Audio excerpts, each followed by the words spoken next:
We just finished 13th after 64 laps of racing here at round 2 of a 2021 Lionheart IndyCar Series at Long Beach, and I really need this fan right now, because that was a lot of work. Here is a 30-second recap. Round 2 of a 2021 Lionheart IndyCar Series marked our first time at Long Beach and our first time using tyre compounds. The race was cleaner than many had feared, but that didn't mean it was without incident. Josh Trin, Andrew Kinsella, and Matt Taylor were among the many names who found a wall. Up front, Sage Karam controlled the pace all race long, coming home ahead of Adam Blocker and Connor Harrington. Just 6 cars finished on the lead lap. And one of those 6 drivers who was able to finish on the lead lap joins me now, Bryan Carey, who comes off of a 4th place finish at Long Beach, but also a 9th place finish at Homestead. Bryan, this has been an amazing start to the season for you.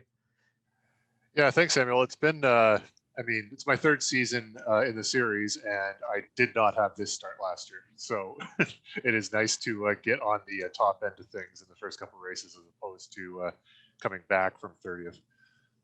Now, you're a driver for Adrenaline Motorsports, so obviously that's one of the bigger team names in the sport. Do you ever feel any kind of pressure there that you need to deliver? You know, is this kind of what the team's been expecting from you all along? Yeah, well, pressure, no. Guilt, yes, because we've won the last 2 team championships, and I was 3rd rung in that ladder both times. So it is nice to actually be able to say that I'm pulling my weight, I guess. So there is a little bit of that, yes. But 2 top 10 finishes to open the season. You and 3 other drivers have been able to do that. And as a result, you're currently sitting 4th in the Drivers' Championship. That being said, we're only 2 rounds into the season. So, you know, everything could fluctuate a lot. Do you think you can keep it up there? And I'm saying top 5, top 10. I mean, you're up there now. I'm gathering your intention is to stay up there. But how difficult a challenge is that going to be? Pretty difficult. So like top 5 was my goal at the beginning of the year. I felt like last year I left so many points on the table. Like I felt like I'm better on road courses, and I basically blew every road course that we ran last year, pretty much every single one of them. So um, can I stay in the top 5? I mean, it's going to be difficult because we have so many good drivers, but I'm hoping to be kind of like, if I'm not top 5, like maybe 6th or 7th. But if things go to plan, then I'm confident I can. But like you say, it's a long season, a lot can happen. Then, I mean, it might not, but top 5 is still the goal, and I hope to stay up here. And one of the amazing things there is we don't really know what to expect from our competitors. And I'm in the same boat as you because there are so many rookies that are performing really well right now. I think 6 of the top 10 drivers currently in the points are rookies. And I mean, they're doing a great job. But, you know, we're going into Phoenix, we're going to Watkins Glen. We don't know how these guys are going to race us there. So it's a bit of an adventure for everyone. Yeah, I know for sure. Like there are a few guys. I mean, Henry Bennett, who's considered a series rookie. I'm not gonna even begin to say he's a rookie. He's been on well before I joined Lionheart, been part of Power Slide, kind of our parallel teams, if you will. And yeah, so I mean, I know what to expect from a lot of them. There's some guys that I haven't raced a lot with, Aaron Morgan being one of them. Not sure what to expect from him, especially once we get to the ovals. He's been fantastic on the road courses so far, but yeah, you know what? Like it's even the rookies in this series. I feel like Lionheart has a pretty solid vetting process for getting like new drivers. You don't just jump in straight into Lionheart. You have to show something first. So I honestly really don't have any concerns about racing anyone in the series. I mean, we all have our high and low moments. So there's really no, I mean, lack of familiarity with a particular driver isn't a concern to me. We're all pretty good up here. So, Bryan, you're off to a good start to the season. We've got 20 races between now and the season finale at Auto Club in December. Do you think you can get it done at one of those 20 races this season? Do you think you can get that W? And on your list of things to accomplish this season, is that like priority number 1 or 2, 3? Um, this season, honestly, it's down the list because I approached this season. I wanted to look at the championship and not a single race, and I feel like that's where I went wrong last year. So there's still a lot of tough competition, especially when, in particular, Adam Blocker and Sage Garum are in the race on a road course, which is where I shine. If we stay clean the entire race, all three of us, forgetting everyone else that I would have to challenge with. I mean, like it's not just them, obviously, but if they're finishing, it's unlikely that I'm winning. So I want to keep myself in position, but I think I pushed a little too hard last year on the times where I felt like I could do well, get a top finish, and basically what I did was the opposite effect.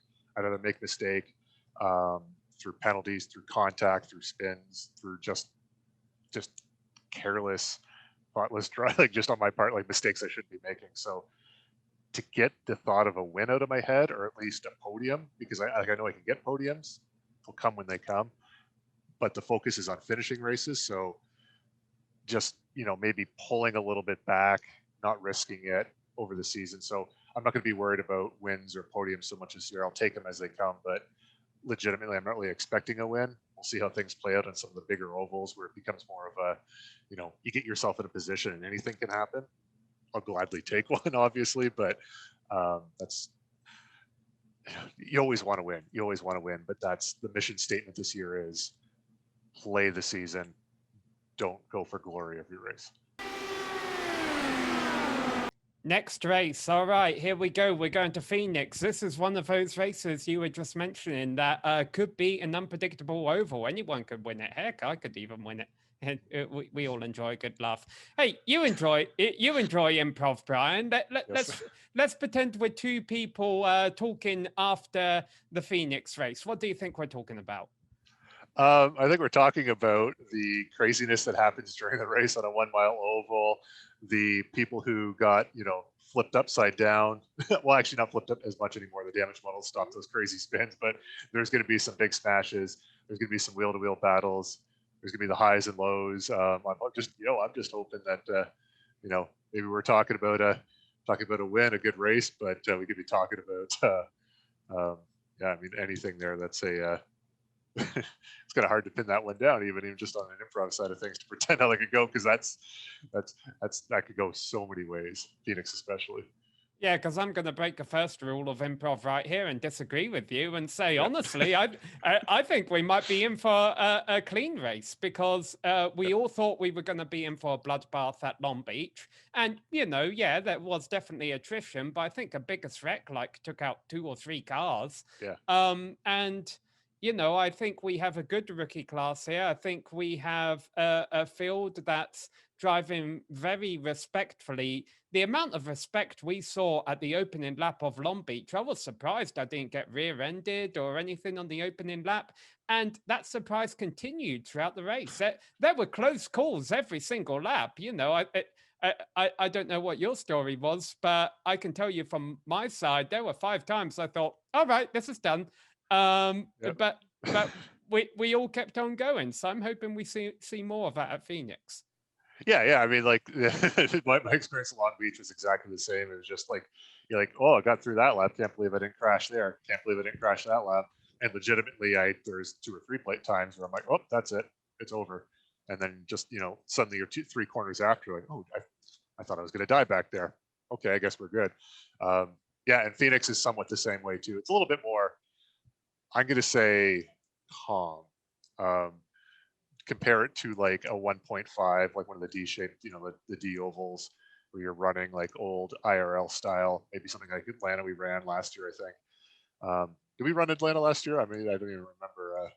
That was one of the, anyways, one of the high banked ones where you're like running 3 wide and just like expecting death at all times.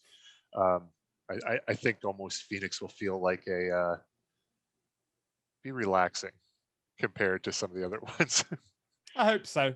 Yeah. Well, I guess we'll all find out in 2 weeks' time when the Lionheart IndyCar Series goes to Phoenix for round number 3 of the 2021 season. You'll get to see it over on Race Spot, so be sure to subscribe to their YouTube channel. Be sure to give this one a like and subscribe as well, and we'll be back with more exciting content. And thanks for coming to talk to us, Bryan Carey, and good luck on your continued success, and hopefully you can keep up there in the top 5 in points, although I do hope to beat you 1 or 2 times.